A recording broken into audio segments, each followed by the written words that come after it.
Okay, good morning, everyone. We start our class today.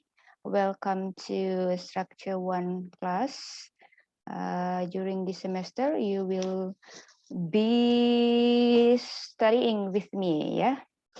And then this is your book or modules. Ini adalah buku kalian atau panduan kalian untuk belajar. I'll send you it later. Ya, nanti Mem akan bagikan di grup ya. Mem belum bagikan supaya Mem menjelaskan dulu. Oke. Jadi di materi kalian sudah ada petunjuknya atau sudah ada RPS atau silabusnya ya. Sudah ada petunjuk apa yang akan kita pelajari selama 1 semester ini. Oke, mata kuliah ini ada 2 SKS, 1 teori, 1 praktikum. Kemarin ada yang bingung karena belum paham tentang kelas teori dan kelas praktek ya. Jadi mata kuliah ini ada 2 kali pertemuan. 1 kali pertemuan untuk teori yaitu 50 menit dan 1 kali pertemuan untuk praktikum yaitu 170 menit. Jadi itu jumlah jam yang kita miliki selama 1 minggu untuk belajar struktur secara terstruktur adalah 50 menit teori, 170 menit praktikum, dan 50 menit exercises atau 50 menit mengerjakan tugas-tugas terstruktur. Nah, itu masalah waktu ya. Jadi ada sekitar 270 menit 1 minggu yang kamu harus luangkan belajar structure 1. Ya. Itu arti makna dari SKS ya. 2 SKS, 1 teori, 1 praktikum. Jadi 1 teori bermakna 50 menit, 1 praktikum bermakna 170 menit dan 50 menit exercises. Ya, itu makna dari SKS-mu. Nah, selama 1 semester ini kalian tujuan pembelajarannya ada 6 ya. Kamu harus memahami 5 ya. Kamu harus memahami konsep daripada simple sentences. Kemudian yang kedua, kamu harus memahami konsep noun, pronoun, dan atau singular and plural yang akan kalian gunakan dalam kalimat sederhana. Kemudian yang ketiga, memahami makna dan fungsi serta penggunaan 5 tenses. Jadi nanti kita akan berkenalan dengan 5 tenses. 5 tenses dasar ya. Diharapkan bahwa ketika sudah memahami 5 tenses dasar ini, kalian bisa mempelajari sendiri tenses lainnya. Karena seperti yang kalian tahu ada 16 tenses dalam bahasa Inggris. Tapi berhubung terbatasnya waktu, kita hanya akan membahas 5 di kelas. Yang lainnya nanti kalian bisa kembangkan sendiri. Kemudian yang keempat, use correct form of verb or verb phrases in sentences and text.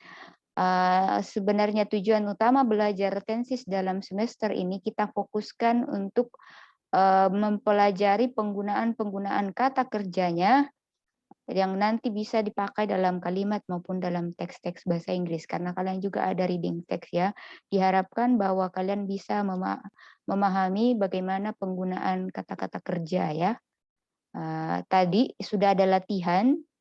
Itu pretest tadi itu memberikan supaya melihat gambaran sejauh mana sih kalian selama ini memahami penggunaan kata kerja dalam bahasa Inggris. Karena kita tahu bahwa kata kerja di dalam bahasa Inggris itu berubah-ubah sesuai dengan 2 hal yang membuat kata kerja berubah dalam bahasa Inggris. Perubahan pertama oleh karena perbedaan tenses atau perbedaan waktu terjadinya sebuah peristiwa ya. Apakah dia present, apakah dia past, apakah dia future, apakah dia continuous, apakah dia perfect. Jadi itu kata kerjanya akan berubah terus-menerus. Nah, itu tadi yang Mem coba lihat ketika memberikan kalian pretest. Apakah kalian sudah bisa aware dengan perubahan kata kerja yang digunakan dalam bahasa Inggris. Makanya tadi kalau kalian mengerjakan tes, itu kalian akan melihat semuanya yang dikosongkan itu adalah penggunaan kata kerja. Nah, itu berubah-ubah ya. Dari kata kerja pertama, kedua, ketiga, bentuk ing, kemudian bentuk bentuk ing ya, itu ketiga-tiganya berubah-ubah. Nah, itu tadi dites ya. Mem nanti lihat apa sebagian besar sudah bisa atau belum atau sama sekali belum. Itu menjadi panduan supaya Mem bisa kalau sudah mengerti nanti kita bisa ke level yang lebih tinggi misalnya. Kalau misalnya level dasar belum bisa, artinya kita mulai dari sangat basic. Jadi tergantung nanti dengan hasil tesmu di pretest. Gitu ya. Untuk bisa penggunaannya, fungsi nomor 4, penggunaan kata kerja dalam sebuah kalimat. Jadi penggunaan kata kerja dalam sebuah kalimat akan berbeda-beda bergantung dengan tenses. Kemudian yang kelima adalah tingkat paling tinggi daripada pembelajaran jika kamu bisa menganalisis dan evaluate sentences. Skill yang kelima dalam belajar grammar, kalau kalian bisa membaca sebuah kalimat, membaca sebuah teks, dan kalian bisa mengenal, oh ini kalimat ini salah, ini kalimat ini benar, ini kalimat ini dalam present, ini kalimat ini dalam past. Itu kamu bisa analisis kesalahan dan kesalahan-kesalahan, bentuk-bentuk waktu daripada sebuah kalimat. Itu adalah yang paling tingkatan yang paling sebenarnya biasa agak sulit ya. Oke, itu kita akan pelajari perlahan-lahan. Semoga di akhir semester kelima tujuan ini bisa kalian capai. Dan ketika kalian mengerjakan soal-soal seperti pretest tadi, setidaknya kalian bisa dapat 80 sampai 100. Ya. Jadi itu model tes yang akan kalian lihat juga nanti di UTS maupun di UAS ya. Oke. Dan kemudian untuk pemberian nilai mau A atau B atau C mau D atau E itu tergantung usaha kalian ya. Jangan seperti biasanya Mem dengar dia bilang kalau nilainya tergantung dosen. Tidak. Dosen hanya menilai kinerjamu atau ilmu yang kamu capai, skill yang kamu capai, itu kami tugasnya untuk memberikan penilaian. Sejauh mana kamu memahami materi, sejauh mana kamu bisa mengerjakan sebuah tugas, itu kita hanya menilai itu ya. Jadi jangan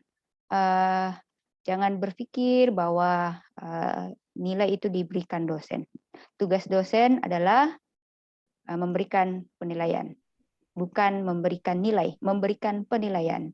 Penilaian itu di akhir semester berupa angka A, B, C, D, dan E. Oke. Nah, bentuk penilaian itu disesuaikan dengan ketercapaian tujuan ini, kelima tujuan ini. Apakah kelima tujuan ini bisa kalian pahami atau tercapai ya? Kalian bisa memahami kelima hal ini, gitu ya. Kalian bisa melaksanakan kelima hal ini. Sampai di sini ada yang mau ditanyakan, silakan. Silakan kalau ada yang mau ditanyakan.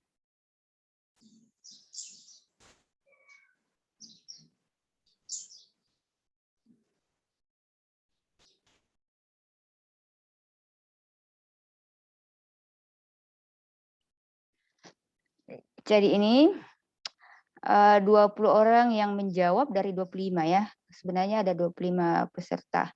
Tapi cuma 20 yang sudah memberikan. Ini range-nya dari 25 soal dari 15 poin, 15 soal, nilai rata-ratanya itu adalah 6,6. Ya. Jadi untuk sementara nilai rata-rata 6,6. Itu masih di bawah standar ya. Oke, anak bahasa Inggris harusnya 80 ya. Ini masih sangat basic. Ini soalnya masih basic ya. Di akhir semester atau tengah semester bisa jadi tingkatan soalnya lebih sulit dari yang tadi. Nah, ini kalau di awal sebelum belajar dengan MEM, rata-ratanya sudah 6,6. Berharap setelah belajar 3 bulan dengan MEM, September, Oktober, November, nilai 6,6 ini meningkat ke 8 sampai 10 ya.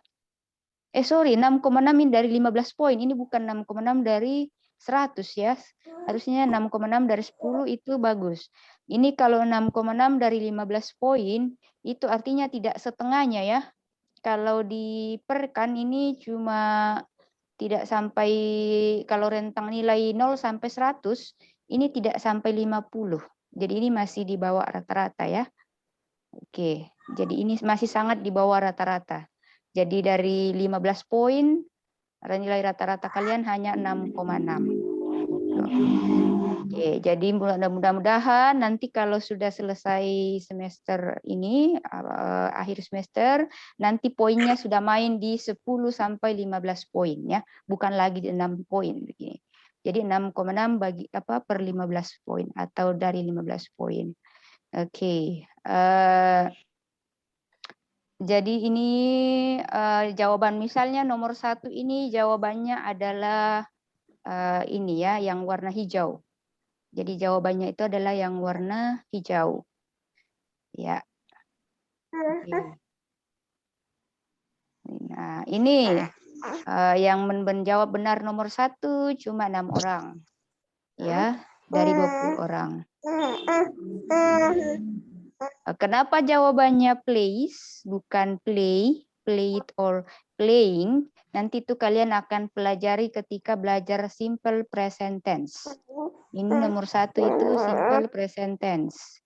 Ya, penggunaan kata kerja ketika subjeknya singular atau plural.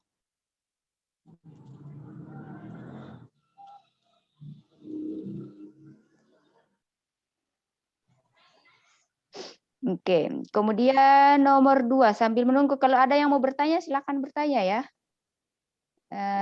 Ini sambil Mem memperlihatkan tadi, makanya Mem perlihatkan sambil kalian ada yang mau bertanya silakan, tapi sambil menunggu perlihatkan layar ini. Nomor 2, ya mantap, nomor 2 ini ya lumayan banyak yang benar, 40%. Tapi 60%-nya masih salah. Oke, nomor 2 nanti yang belum mute tolong di mute ya supaya jangan keluar suara-suaranya. Kecuali kalian boleh membuka mic hanya ketika mau berbicara ya. Ketika Mem sedang menjelaskan atau Mem tidak menyuruh buka, tolong ditutup supaya suara-suara lain tidak masuk mengganggu.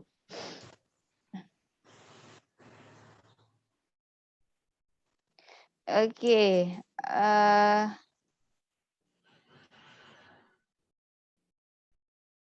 nomor 2, ini nomor 2 kalian bisa akan pelajari ketika belajar topik present continuous atau progressive tense ya. Ini masih 60% yang salah. Kemudian nomor 3 jawabannya ya yang warna hijau ya. Ya, lumayan sudah 65% yang benar. Ya, ini juga present continuous. Rupanya kalau present continuous sudah lumayan lebih banyak yang lebih paham ya. Kemudian ini nomor 4. Ya. Sudah masih 36% saja yang benar ya. Artinya masih banyak yang belum. Silakan nanti ini nomor 4 kalian akan tahu kenapa ini jawabannya has ketika belajar tentang present tense. Kemudian nomor 5, oke, lumayan 55% yang benar. Ini nanti di past tense ya. Kenapa jawabannya cold? Oke, itu nanti di past tense. Kemudian nomor 8 cuma 20% yang benar. Ini nomor 6 ini nanti present perfect tense. Ya. Kemudian number 7 cuma 38% yang benar, ini masih perfect tense. Kemudian nomor 8 lumayan banyak yang benar ya, 52%. Yang salah nanti bisa akan memperbaikinya ketika future tense. Nomor 9 sama masih future tense, lumayan ya. Future tense 63% yang benar. Kemudian nomor 10, number 10, 42% yang benar. 36% yang benar. Ini negatif ya, kalimat negatif. Kalimat negatif dalam present bagaimana? Ya. Kemudian nomor 11 kalimat negatif, masih kalimat negatif. Oke. Oke, 31%. Sorry ya, ternyata mem tadi salah ya. Harusnya di nomor 31 ini, yang nomor 10 ini harusnya jawabannya bagian yang do not ya. 15% saja yang benar. Ini salah jawab ini. Ya, salah kunci jawaban. Mem salah taruh kunci jawaban. Nomor 10. Nomor 11 yang pakai doesn't. Kalau nomor 10 pakai do not. Ya, kapan pakai do not dan doesn't itu nanti dipelajari di bentuk kalimat negatif dari present tense. Number 12. Oke. Ada ya, 68% di sini benar ya. Oke, nomor 13. Oke, lumayan banyak yang benar. 57% orang yang benar. Kemudian nomor 14, wah ini juga sudah 63% yang benar, ini sudah tinggi, sudah banyak yang mengerti. Ini kalau penggunaan to be ya dalam present. Jadi beda antara nomor 14 dan 15 itu sama-sama non-verbal ya, non-verbal sentences. Kalau nomor 11 dan 12 itu sama-sama verbal sentences. Nah, kalau di verbal, non-verbal sepertinya kalian sudah banyak lebih paham kalau non-verbal ya. Non-verbal sentences sepertinya sudah lebih bisa membuat kalimat menggunakan to be ya dalam non-verbal. Di verbal ini yang masih lumayan harus berlatih. Kemudian nomor 15, nomor terakhir. Nah, ini ya. Cuma 15% yang benar. Oke, demikian 15 soal reviewnya ya. Sudah lumayan belajar lagi seperti yang Mem tadi sampaikan bahwa secara keseluruhan nilai rata-ratanya masih di bawah 6 ya. Masih di bawah rata-rata ya. Ini nilai rata-rata yang bagus harusnya 10 sampai 15 poin bukan 6. Oke. Tidak ada yang bertanya, itu tadi review dari materi kita yang akan kita bahas untuk semester yang akan datang. Oke. Sudah, tidak ada yang mau ditanyakan. Akhirnya sudah 19 orang yang bergabung.